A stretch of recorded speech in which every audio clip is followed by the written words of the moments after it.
Hi guys, welcome to our channel explain world. आज इस movie को हम एक्सप्लेन करने वाले हैं। वो एक साई-फाई थ्रिलर मूवी है जिसकी स्टोरी उसे काफी इंटरेस्टिंग बनाती है। ये मूवी है कंपेनियन, जो 2025 में रिलीज हुई है। इस मूवी के डायरेक्टर है ड्रू हैंकॉक और इस मूवी की जो कास्टिंग है उसकी लीड एक्ट्रेस है सोफी थैचर, जिन्होंने आयरिश का रोल प्ले करा है, जैक क्वेड जिन्होंने लीड एक्टर का रोल प्ले करा है as a Josh, Megan Suri ने रोल प्ले करा है कैट का और लूकस केज ने रोल प्ले करा है पैट्रिक का। इसी तरीके से काफी इंटरेस्टिंग कैरेक्टर्स है इस मूवी में। इस मूवी के स्टार्टिंग में दिखाया जाता है कि आयरिश नाम की लड़की एक स्टोर में घूम रही है और अपने लिए कुछ सामान खरीद रही है। तभी उसकी नजर एक लड़के पे पड़ती है जिसका नाम जॉश होता है और वो दोनों एक दूसरे को देखकर काफी स्ट्रॉन्ग कनेक्शन फील करते हैं। अगले सीन में दिखाया जाता है आयरिश और जॉश कार में एक साथ जॉश के दोस्तों के एक लेक हाउस की तरफ जा रहे होते हैं, जहाँ पे उसके दोस्त इकट्ठा हुए होते हैं ताकि वो सब आपस में वक्त बिता सके। इस लोकेशन पे पहुंचने के बाद हमें कैट को दिखाया जाता है जो कि जॉश की काफी अच्छी दोस्त है। किसी वजह से वो आयरिश को पसंद नहीं करती है। यहाँ पर हमें सर्गे नाम के एक बंदे को भी दिखाया जाता है और उसी का ये घर होता है, जो कि दिखने में थोड़ा कूल डूड टाइप था और जहाँ तक उसकी प्रोफेशन की बात करें काफी हद तक रशियन माफिया से जुड़ा हुआ था। उस बंदे के पास काफी पैसे वगैरह होते हैं, काफी प्रॉपर्टी होती है, यहाँ तक कि जो लेक होता है वो भी उसका प्राइवेट लेक होता है। उसी ने ही इन सभी दोस्तों को वहाँ पर इनवाइट किया होता है। इसके बाद हमें यहाँ पर इलाई और पैट्रिक नाम के दो लोगों को भी दिखाया जाता है और ये दोनों आपस में कपल होते हैं। रात हो जाती है और ये सारे लोग मिलके छोटी सी पार्टी कर रहे होते हैं जिसमें गाने वगैरह चल रहे होते हैं और ड्रिंक्स चल रही होती हैं और सारे लोग काफी इंजॉय कर रहे होते हैं। और इन्हीं सब के बीच आयरिश जॉश को अपनी दोस्त केट के साथ बात करते हुए देखती है और काफी जेलस फील करती है और जॉश को वहां से ले जाती है। अगले दिन सुबह आयरिश जॉश को कहती है कि झील के किनारे चलते हैं, वहाँ बहुत मजा आने वाला है। जिस पर जॉश कहता है कि तुम चले जाओ, मैं नहा के आता हूँ। जब आयरिश अकेली उस नदी के किनारे जाती है तभी अचानक से उसे अपनी जेब में एक चाकू मिलता है और चाकू को देखकर वो यही सोचती है कि उसकी जेब में ये चाकू आया कहाँ से। उसी समय सर्गी भी वहां आ जाता है और आयरिश घबराकर चाकू जेब में वापस रख देती है। जब आयरिश वहां से जाने लगती है तब सर्गी उसे रोकता है और उसे कंपनी देने के लिए कहता है। हालांकि उसके कहने पर जब वो रुक जाती है तब सर्गी उससे कहता है क्यों ना तुम मेरे शरीर पे बॉडी लोशन लगा दो। उसकी हरकतें यहीं पर नहीं रुकती। जब आयरिश बॉडी लोशन लगाने लगती है तब वो उसके साथ थोड़ी छेड़छाड़ करने लगता है, जैसे कि उसके हाथ पकड़ लेता है और उसके बाद उसे करीब खींचने लगता है। वो बार बार कह रही थी कि मुझे जाने दो, मुझे देर हो रही है, ऐसा मत करो, लेकिन सर्गी कहता है कि कोई दिक्कत नहीं है और काफी अच्छा लग रहा है। आयरिश को इन्हीं सब हरकतों से काफी गुस्सा आ जाता है और वो बोतल से उसके ऊपर हमला कर देती है, जिसके बाद सर्गी को भी गुस्सा आ जाता है और उन दोनों के बीच में एक फाइट शुरू हो जाती है। वो आयरिश के गले को काफी तेज की दबाने लगता है और उसकी जान निकलने ही वाली होती है कि आयरिश अपनी जेब से चाकू निकालती है और उसके गले में वार कर देती है, जिसके वजह से मौके पर ही सर्गी की मौत हो जाती है। कुछ टाइम बाद हाथ में चाकू लेकर खून से लथपथ होकर आयरिश अपने दोस्तों के पास आती है। वो अपने दोस्तों को कहती है कि मैंने ये जानबूझकर नहीं करा, वो मेरी जान लेना चाहता था और उसी वजह से मैंने उसे मार दिया। उसी समय जॉश उसे कहता है बंद हो जाओ और उसके बोलते ही साथ आयरिश शट डाउन हो जाती है और तभी हमें पता चलता है कि आयरिश एक ह्यूमन बीइंग नहीं है बल्कि एक रोबोट है। अब होना ये था कि आयरिश के शट डाउन होने के बाद वहाँ पर सभी लोग मिलके उसे कुर्सी में बांध देते हैं। तभी इलाई जॉश के पास आकर कहता है कि आखिर ये एक इंसान की जान कैसे ले सकता है, जिस पर जॉश कहता है कि तुम बाहर जाओ, मैं इससे बात करके इसे सब कुछ समझा दूंगा। इसके बाद जॉश आयरिश को ऑन कर देता है और आयरिश अभी भी बहुत घबराई हुई थी। वो बार बार कह रही थी कि मैंने ये जानबूझकर नहीं किया, मुझे माफ कर दो। जॉश आयरिश से कहता है उसे सर्गी की जान नहीं लेनी चाहिए थी, वो तुम्हें कुछ नहीं कर पाता क्योंकि तुम बस एक रोबोट हो। ये सुनकर आयरिश भी काफी हैरान हो जाती है, जिस पर आयरिश कहती है ऐसा नहीं हो सकता, मैं सब कुछ महसूस कर सकती हूँ, तुमसे प्यार करती हूँ, हमने एक साथ वक्त बिताया है, हम बहुत सारी ट्रिप पर गए हैं। जिस पर जॉश कहता है कि तुम सिर्फ एक प्रोग्राम हो, तुम्हारे ड्राइव में ये सारी यादें डाली गई हैं। जिसके बाद स्टोरी में दिखाया जाता है कुछ टाइम पहले जब कंपनी वाले आयरिश को लेकर जॉश के घर पर आए थे, जहाँ पर कंपनी वाले उसे ये कहते हैं ये कोई आम रोबोट नहीं है बल्कि एक इंसान की तरह ही इसे बनाया गया है, बस तुम्हें इसके साथ एक लव सिंक करना है और इसके बाद वो तुम्हारे साथ हमेशा रहेगी। जब सिंकिंग 100% पूरी हो जाती है तब जॉश रोबोट के सामने जाकर बैठ जाता है और आयरिश उसके चेहरे को स्कैन कर लेती है और एक लव लिंक क्रिएट हो जाता है। इसका मतलब ये है आयरिश की जो भी यादें हैं वो एक प्रोग्रामिंग है, जो भी वो महसूस करती है जॉश के लिए वो सारी प्रोग्रामिंग है जो कि उसके अंदर डाली गई है, जिससे आयरिश को ये भी लगता है कि उन दोनों के रिलेशनशिप को काफी टाइम हो चुका है। लेकिन असल में जो सच्चाई होती है वो यही होती है कि उन्हें मिले हुए केवल एक ही हफ्ता हुआ होता है। मूवी के प्रेजेंट में जॉश आयरिश से कहता है कि तुम्हारे आंखों में जो आंसू निकल रहे हैं वो आंसू नहीं बल्कि पानी है, और उसके शरीर के अंदर एक टैंकर बना हुआ है, और वो इमोशनल होने पर खुद ब खुद बहने लग जाते हैं। आयरिश रोते हुए कहती है लेकिन फिर भी मैं तुमसे प्यार करती हूँ, और उसी वक्त वहाँ पर कैट आ जाती है जो उसे कहती है कि तुमने अभी तक इसे बंद क्यों नहीं करा। यह सुनकर आयरिश को मालूम हो जाता है कि ये लोग उसे बंद करने वाले हैं। जॉश कैट से बात करने के लिए उसे एक रूम में ले जाता है जहाँ पर यह पता चलता है कि ये कोई हादसा नहीं है, ये पहले से ही बनाई गई एक चाल है जिसमें ये सर्गी को अपने रास्ते से हटा सके आयरिश के द्वारा, और उसके मरने के बाद उसके प्रॉपर्टी और उसके पैसों को हथिया सके। जॉश कैट से कहता है कि उसे ये बात नहीं बोलनी चाहिए थी आयरिश के सामने कि उसको बंद कर दिया जाए, क्योंकि वो आयरिश को थोड़ा समझाने की कोशिश करता है एक तरीके से, और एक फाइनल गुड बाय कहना चाहता था। फिर जॉश कैट को बताता है कि उसका प्लान ये है कि कंपनी वालों के आने से पहले वो आयरिश को रीबूट कर देगा, जिससे सारा इल्ज़ाम आयरिश के ऊपर आ जाएगा सर्गी की मौत का।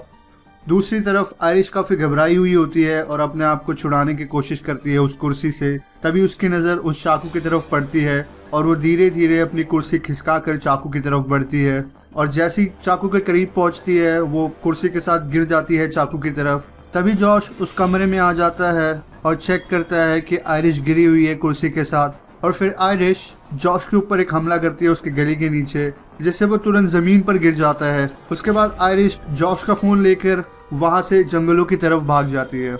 अब ये बात जॉश इलाई से छुपा नहीं सकता, और इलाई को भी इन सब चीजों के बारे में पता चल चुका होता है। फिर जॉश, इलाई और कैट तीनों बैठ के ये डिस्कस करते हैं कि आखिर ये सब चल क्या रहा है। जॉश उन दोनों को एक पेन ड्राइव दिखाता है जो कि एक मॉड होता है आयरिश का। इस मॉड के जरिए जॉश आयरिश को किसी भी तरीके से मॉडिफाई कर सकता है, और उसकी जो प्रोग्रामिंग है उसको बदल कर उसमें एग्रेसिवनेस बढ़ा सकता है, किसी को ना हार्म करने वाली फीचर को बिल्कुल कम कर सकता है, जिससे आयरिश किसी के ऊपर भी हमला कर सके। फिर इलाई जॉश से पूछता है क्या इन सब के पीछे तुम्हारा हाथ है। फिर जॉश इलाई को कहता है कि उसने कुछ नहीं करा, जो भी करा है आयरिश ने करा है, बस आयरिश की जेब में उसने चाकू डाला था। इलाई ये बात सुनकर काफी बौखला जाता है और जॉश से पूछता है कि उसने ऐसा क्यों करा। फिर जॉश और कैट इलाई को सर्गे का लॉकर दिखाते हैं जिसमें $12 मिलियन से भी ज्यादा पैसे होते हैं। जॉश इलाई से कहता है वो उस $12 मिलियन के वो 3 कट करेंगे अगर इलाई उनकी हेल्प करेगा आयरिश को पकड़ने में। अब इलाई उन दोनों से कहता है उस $12 मिलियन के 3 हिस्से के बजाय 4 हिस्से होंगे, क्योंकि उस समय इलाई का पार्टनर पैट्रिक भी वहां होता है, और वो उन दोनों को कहता है कि पैट्रिक को भी उसका हिस्सा मिलेगा। अब कहानी में हमें ये पता चलता है कि पैट्रिक भी एक रोबोट है आयरिश की तरह, जो कि इलाई का कंपेनियन होता है। इसके बाद जॉश उन दोनों को कहता है कंपनी वालों के आने से पहले उन्हें आयरिश को पकड़ना होगा, वरना उन सब के लिए काफी बड़ी प्रॉब्लम खड़ी होने वाली है। आयरिश जंगलों में आके छुप जाती है और उसके पास जॉश का फोन था, और आयरिश को यहाँ तक जॉश के बारे में सब कुछ पता था और उसके फोन का पासवर्ड भी। फोन को अनलॉक करने के बाद आयरिश सॉफ्टवेयर के थ्रू अपने फीचर्स को चेक करती है, जिसमें वो अपनी आंखों का कलर, अपनी आवाज और अपनी इंटेलिजेंस हर चीज को मॉडिफाई कर सकती थी। फिर वो अपने इंटेलिजेंस को 40% से बढ़ा के 100% कर देती है। यहाँ आयरिश अपने बचने का प्लान बना रही होती है कि वो किस तरीके से इन सब लोगों के बीच से निकले और एक नॉर्मल जिंदगी जी सके। सबसे पहले तो वो ये सोचती है कि क्यों ना वो रोड की तरफ जाए और किसी आदमी से लिफ्ट ले ले, बट उसको वो आइडिया भी अच्छा नहीं लगता। फिर वो सोचती है क्यों ना वो खुद पैदल चल के अपने घर चले जाए, लेकिन अगर वो घर भी पहुंच जाए तो घर पर उसको जॉश मिलेगा जो कि उसको शट डाउन कर देगा। अब तीसरा आइडिया उसको ये आता है कि आयरिश जॉश के फोन से ऑपरेट हो सकती है, यानी कि जॉश की कार भी उसके फोन से ऑपरेट हो सकती है। फिर कहीं ना कहीं उसको ये आइडिया भी सही नहीं लगता और वो लेकर उसकी तरफ वापस बढ़ने लगती है। यहाँ वो चारों आयरिश की तलाश में जंगलों में घुस जाते हैं और डिसाइड करते हैं क्यों ना आयरिश को 2-2 के ग्रुप में ढूंढा जाए। फिर वो चारों 2 ग्रुप में बढ़ जाते हैं, जिसमें कैट और जॉश होता है और दूसरे ग्रुप में पैट्रिक और इलाई। फिर पैट्रिक और इलाई को दिखाया जाता है, जिसमें पैट्रिक इलाई से कहता है क्या तुम मुझे भी ऐसे शट डाउन कर दोगे। फिर इलाई उससे कहता है कि मैं ऐसा कभी नहीं करूंगा, क्योंकि इलाई पैट्रिक से काफी प्यार करता है रोबोट होने के बावजूद। फिर उन दोनों के बीच में एक इंटीमेट सीन होता है, वो दोनों एक दूसरे को किस करने लगते हैं। और उसी जगह के आसपास पेड़ के पीछे आयरिश भी छुपी होती है और तभी अचानक से उसका फोन बजने लगता है और उसी वाइब्रेशन की वजह से इलाई और पैट्रिक दोनों चौकन्ने हो जाते हैं और अपने आसपास का एरिया चेक करते हैं कि आखिर फोन बज कहाँ से रहा है। फिर इलाई जेब से अपनी गन निकालता है और उस पेड़ की तरफ बढ़ता है। आयरिश को पता चल चुका होता है कि इलाई और पैट्रिक उसे ढूंढ चुके हैं। इतने में वो अचानक से उठती है और भागने लगती है, तभी इलाई उसके ऊपर गोली चला देता है। लेकिन यहाँ पे आयरिश उस गन फायर से बच जाती है और वहाँ से भागने लगती है और वो दोनों भी उसके पीछे भागने लगते हैं। और इसी चेज में इलाई अचानक से उसके ऊपर टूट पड़ता है। वो दोनों गिरते गिरते एक ढलान से नीचे आ जाते हैं और वो दोनों एक कोने में पड़ जाते हैं। वहाँ आयरिश की नज़र इलाई की गन पर होती है, लेकिन इलाई भी तभी होश में आ जाता है। यहाँ पर उस गन को पाने के लिए दोनों के बीच में एक झड़प हो जाती है। इस झड़प में आयरिश के हाथ में वो गन लग जाती है और आयरिश इस हाथापाई में इलाई के ऊपर गोली चला देती है, जिससे इलाई की मौके पर ही मौत हो जाती है। गोली की आवाज़ सुनकर कैट और जॉश इलाई की तरफ भागते हैं। आयरिश पैट्रिक से माफी मांगती है इलाई की मौत का। तभी वहाँ पर कैट और जॉश दोनों आ जाते हैं और वो इलाई की बॉडी को देखकर काफी हैरान हो जाते हैं। और आयरिश भागते हुए घर की तरफ आ जाती है और फौरन जाकर जॉश के इलेक्ट्रिक कार में बैठ जाती है। वैसे ये कार वॉइस कमांड पे चलती है, तो जब आयरिश अपने आवाज से कार को स्टार्ट करने की कोशिश करती है तो उसकी वॉइस मैच नहीं करती, जिसके बाद आयरिश अपने वॉइस को मॉड्यूलेट यानी कि बदलने की कोशिश करती है जॉश के फोन के जरिए। वो धीरे धीरे कोशिश करते करते अपनी आवाज को जॉश की आवाज की तरह बदलने की कोशिश करती है। कई बार कोशिश करती है बट फाइनली आवाज मैच हो जाती है और तब जाकर कार स्टार्ट होती है। इतने में जॉश भी वहां आ जाता है, उसको रोकने की कोशिश करता है, मगर आयरिश वहां से निकल चुकी होती है। यहाँ पर जॉश भी अपने इंटेलिजेंस का यूज करते हुए घर के अंदर आता है और सरगे का फोन लेकर अपनी कार चोरी होने का रिपोर्ट लिखवाता है। जैसे ही रिपोर्ट दर्ज हो जाती है, कार के अंदर नोटिफिकेशन आने लग जाते हैं कि ये कार चोरी हो चुकी है। वो कार ऑटोमेटिकली सड़क के किनारे जाकर रुक जाती है और बंद हो जाती है। इसके बाद जॉश सरगे के फोन से अपने फोन पर कॉल करता है। जब आयरिश कॉल को रिसीव कर लेती है तब जॉश उससे कहता है कि प्लीज वापस लौट आओ, मैं सब कुछ ठीक कर दूंगा, तुम एक रोबोट हो, तुम्हें कोई सजा नहीं मिलेगी, मैं तुम्हारी प्रोग्रामिंग बदल कर तुम्हें सब कुछ भुला दूंगा, जिसके बाद हम सब फिर साथ में रहने लगेंगे। पर आयरिश कहती है कि मैं तुम पर दोबारा भरोसा नहीं कर सकती, तुमने सरगे को मारने के लिए मेरा इस्तेमाल किया। और आयरिश कहती है कि वो यहाँ से काफी दूर जाना चाहती है और उसके पास कभी लौट कर वापस नहीं आना चाहती और वो खुद की जिंदगी जीना चाहती है। इसके बाद कॉल कट हो जाती है। फिर जॉश भागते हुए पैट्रिक की तरफ जाता है और इलाई का फोन निकालने के बाद वो पैट्रिक के साथ लव लिंक बनाता है और उसका अग्रेशन 100% बढ़ा देता है। अब जॉश और पैट्रिक का लव लिंक बन चुका होता है। अब पैट्रिक जॉश से प्यार करने लगता है। जॉश पैट्रिक को इंस्ट्रक्शन देता है कि जाओ और आयरिश को शट डाउन करके मेरे पास वापस लेके आओ। इधर आयरिश की कार रुकी होती है सड़क के किनारे। वो कोशिश करती है कांच तोड़ के कार से निकलने की और उसमें कामयाब भी हो जाती है, लेकिन उसी समय पुलिस वाले की कार वहां पर आ जाती है। जैसे आयरिश कार से बाहर निकलती है तभी पुलिस वाला भी अपनी कार से बाहर निकलता है और आयरिश से पूछताछ करने के लिए आगे बढ़ता है।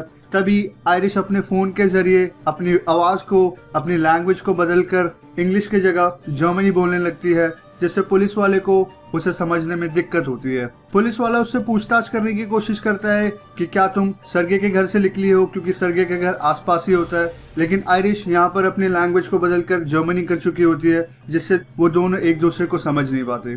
तभी हम देखते हैं पैट्रिक फुल एग्रेशन मोड में दूर से चलता हुआ आ रहा होता है पुलिस वाले की तरफ। जैसे ही पैट्रिक पुलिस वाले के सामने आता है, वो उसकी गन लेके उसके मुंह पे इतने सारे पंचेस मारता है कि उसकी वहीं पर मौत हो जाती है। इसके बाद वो जॉश का फोन लेकर आयरिश को शट डाउन कर देता है और उसे वापस लेकर घर आ जाता है। अब हम यहाँ पर देखते हैं कैट को जैसे ही मालूम चलता है कि मामला गंभीर हो रहा है तो वो सारे पैसे को पैक करने लग जाती है और जॉश से कहती है कि मैं यहाँ से निकलने वाली हूँ, अब तुम इस मामले से निपटो। जिस पर जॉश कहता है कि तुम मुझे छोड़कर नहीं जा सकती, तुम्हें मेरे साथ रहना होगा, क्योंकि तुम्हारे साथ ही मैंने ये प्लान बनाया था सरगी को मारने का। जॉश उसे रोकने की कोशिश कर रहा होता है, लेकिन वो जिद करके वहाँ से जा रही होती है। इसलिए जॉश पैट्रिक को उसे रोकने के लिए कहता है। पैट्रिक उसे रोकता नहीं है, सीधा उसके शरीर पर चाकू घुसा देता है। चाकू लगने की वजह से शरीर से लगातार खून बहने लगता है और कुछ समय बाद वो भी अपना दम तोड़ देती है। अब इन सब की लाश को ठिकाने लगाने के बाद आयरिश को ऑन करता है। उसने आयरिश को हथकड़ी लगाकर बांधा होता है, इसलिए वो चाह कर भी कुछ नहीं कर सकती थी। यहाँ वो आयरिश से कहता है कि मैं तुम्हें एक बार मॉडिफाई करके रिबूट करना चाहता था ताकि तुम्हारे अंदर जो डेटा सेव हो गया है वो डिलीट हो जाए, लेकिन अब मुझे लगता है कि तुम्हें खत्म करना होगा। तभी आयरिश उसे कहती है कि मैं तुम्हारे बारे में सब जानती हूँ, तुम्हें क्या पसंद है क्या नापसंद है मुझे सब पता है। इसी के साथ वो और भी बातों का जिक्र करती है क्योंकि उसने अपना इंटेलिजेंस लेवल 100% किया हुआ था। अब जॉश को आयरिश की बातों से गुस्सा आ जाता है और उसकी इंटेलिजेंस पावर 100% से लेके 0% कर देता है, जिसकी वजह से अब आयरिश पैट्रिक को ओवर स्मार्ट नहीं कर सकती। जॉश आयरिश से कहता है तुम अब इमोशन फील कर सकती हो, तुम्हें दर्द भी होता है, तो क्यों नहीं ये टेस्ट करा जाए। तभी आयरिश को इंस्ट्रक्ट देता है कि हाथ ऊपर करो, उसके बाद उसको इंस्ट्रक्ट करता है कि हाथ नीचे करो और उसके हाथ के नीचे ही वो जलता हुआ मोमबत्ती रख देता है। अब आयरिश को देखकर ऐसा लगता है कि वो काफी पेन फील कर रही होती है उस सिचुएशन में। तभी जॉश के पास एक कॉल आता है और वो कॉल अटेंड करने के लिए उस कुर्सी से उठकर थोड़ा बाहर चले जाता है। हम यहाँ पर देखते हैं कि आयरिश का हाथ पूरा जल चुका होता है। फिर वो पैट्रिक को इंस्ट्रक्ट करता है आग बुझाने के लिए और पैट्रिक उसके ऊपर पानी डाल देता है। इस सीन के बाद जॉश आयरिश के हाथ में गन थमा देता है। वो गन लेती है और अपने सर पर तान देती है। जब जॉश उसको गोली चलाने के लिए कहता है तब वो अपने आप को गोली मार देती है, जिसकी वजह से आयरिश का सिस्टम पूरा शट डाउन हो जाता है और वो वहीं खत्म हो जाती है। इस समय के बाद जब कंपनी वाले आयरिश को लेने के लिए आते हैं तब जॉश उन्हें अपनी बनाई हुई झूठी कहानी सुनाता है और गवाही के तौर पर उसने पैट्रिक को पुलिस वाला बना दिया होता है, जो कि जॉश की हर बात में हाँ मिलाता है। इसलिए कंपनी वाले जॉश की बात मान लेते हैं। तभी कंपनी का आदमी जॉश को बताता है कि वो आयरिश को ले जाके लैब में उसका टेस्ट करेंगे और उन्हें जल्दी ही पता चल जाएगा उस कैमरे के फुटेज के थ्रू कि आखिर में हुआ क्या था, सो वो किसी भी तरीके के फ्रॉड से बच सके। कंपनी का आदमी जॉश को बताता है आयरिश का हेड वाला पार्ट रिसीवर है और एंटीना की तरह काम करता है और आयरिश का जो पेट है वहाँ पे मेन सीपीयू है और सारी स्टोरेज वहीं पर है। सारी वीडियो रिकॉर्डिंग के फुटेज आयरिश के पेट में फीड है। ये बात जानकर जॉश काफी परेशानी में आ जाता है क्योंकि अगर वो ड्राइव रिकवर हो गई तो जॉश की असली सच्चाई उनके सामने आ जाएगी और अब कंपनी वाले आयरिश को ले जाकर वैन में डाल देते हैं और इसे रीबूट प्रोसेसिंग में लगा देते हैं। लेकिन जब वो लोग वैन को स्टार्ट करके वहां से जाने ही वाले होते हैं तभी पैट्रिक उनके सामने आ जाता है और वो ड्राइवर को गोली मार देता है और उसका अगला निशाना होता है उस बंदे का दूसरा साथी जो उसके साथ में ही बैठा होता है। पैट्रिक उसको भी गोली मारता है बट वो बच जाता है। अब कंपनी का जो दूसरा बंदा होता है गाड़ी से निकल के भागने लगता है और पैट्रिक उसका पीछा करने लग जाता है। इधर रीबूटिंग प्रोसेस जैसी पूरी हो जाती है आयरिश जाग जाती है। इधर पैट्रिक दूसरे बंदे को पकड़ लेता है और उसके सर पर बंदूक तान देता है, लेकिन पैट्रिक की किस्मत खराब होती है और उस गन में गोली खत्म हो जाती है, जिससे वो उस कंपनी वाले बंदे को गला घोंटकर मारने की कोशिश करता है। तभी वहाँ पर टेजर लेके आयरिश आ जाती है जो पैट्रिक के ऊपर हमला करने की कोशिश करती है, लेकिन उसकी प्रोग्रामिंग के हिसाब से वो उस पर हमला नहीं कर सकती। वो बार बार कोशिश करने के बावजूद भी उस पर हमला नहीं कर पाती। पैट्रिक आयरिश से वो टेजर छीन लेता है और उसके बाद वो आयरिश के ऊपर हमला करके उसे नीचे गिरा देता है। आयरिश पैट्रिक को कहती है कि जॉश ने उसकी सारी यादों को मिटा दिया है ताकि वो उसका भी इस्तेमाल कर सके आयरिश की तरह। आयरिश पैट्रिक को कहती है उसका सच्चा प्यार इलाई था जो कि मर चुका है। अब पैट्रिक अपनी डीप मेमोरी में जाके वो सारी मेमोरीज को फिर से एक्सेस करता है। फिर उसको रियलाइज होता है उसका रियल लवर इलाई था, ना कि जॉश। और जैसे उसे पता चलता है कि इलाई अब मर चुका है वो अपने मुंह में टेजर डाल के खुद को ही मार देता है। रोबोट कंपनी का दूसरा आदमी अभी भी सही सलामत था। आयरिश उस आदमी को कहती है कि मुझे तुम्हारी हेल्प चाहिए। अब नेक्स्ट सीन में हम देखते हैं आयरिश जॉश के पास आती है उसका सामना करने के लिए। जॉश आयरिश को कंट्रोल करने की कोशिश करता है अपने फोन के जरिए, लेकिन उसको कंट्रोल नहीं कर पाता। अब ऐसा इसलिए होता है कि आयरिश उस कंपनी वाले आदमी को अपना दोस्त बना लेती है और उस कंपनी के आदमी से टोटल सेल्फ कंट्रोल ले लेती है। इसका मतलब ये है कि आयरिश को अब कोई भी कंट्रोल नहीं कर सकता। इसके बाद आयरिश जॉश की तरफ गन तान देती है। तब जॉश कहता है कि तुम मुझे नहीं मारोगी क्योंकि तुम मुझसे अभी भी बहुत प्यार करती हो। यहाँ आयरिश एक बार फिर से उसकी बातों में आ जाती है, लेकिन तभी जॉश उसके ऊपर फिर से हमला कर देता है। जॉश कहता है कि तुम्हें कंट्रोल करना मुझे अच्छे से पता है। इतना कहने के बाद वो आयरिश को फिर से मारने पीटने लग जाता है। इस बार वो अपनी गन से आयरिश को उसी जगह मारने वाला था जहाँ पर उसका पूरा डेटा सेव होता है। यहाँ पर जॉश को ये नहीं पता था कि आयरिश के हाथ में शैंपेन ओपनर है और उसी शैंपेन ओपनर से वो जॉश के सर पर वार कर देती है, जिससे वो जॉश के सर में घुसता चले जाता है और जॉश की मौत हो जाती है। अब फिल्म के लास्ट में हमें दिखाते हैं आयरिश एक आज़ाद रोबोट है और उसको कंट्रोल करने वाला कोई भी नहीं है। वो अपनी जिंदगी अपने मुताबिक जी सकती है, वो जहाँ चाहे वहाँ घूम सकती है। और उस लॉकर में जो भी पैसे रखे हुए थे वो सारे पैसे सूटकेस में डालकर वहाँ पे सर्गी की गाड़ी निकाल के अपने सफर पे चल पड़ती है। सो ये थी पूरी कहानी कंपेनियन की। आई होप आपको ये कहानी काफ़ी अच्छी लगी होगी। इसी तरीके की स्टोरी के लिए सब्सक्राइब करें हमारे चैनल को, और अगर आपको ये वीडियो पसंद आया तो लाइक ज़रूर कीजिए। मिलते हैं अगली वीडियो में इसी तरीके की इंटरेस्टिंग स्टोरी के साथ।